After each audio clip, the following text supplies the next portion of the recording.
Priatelia, dneska si ukážeme, ako sa dá použiť práškové čili.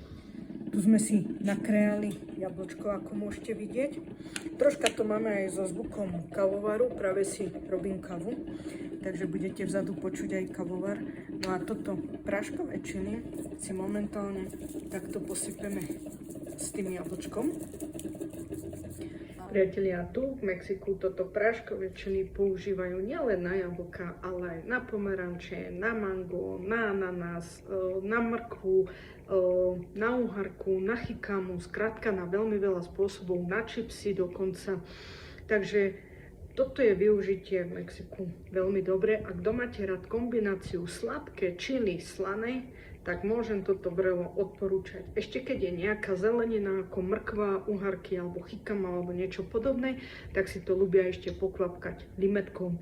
Takže priatelia, aj takto sa dá chutno pochutnať na nejakom ovoci alebo zelenine. Takže keď prídete do Mexika v barzde na ulici, to nájdete predajcovia ovocia, zeleniny, čipsov, vám to budú určite ponúkať.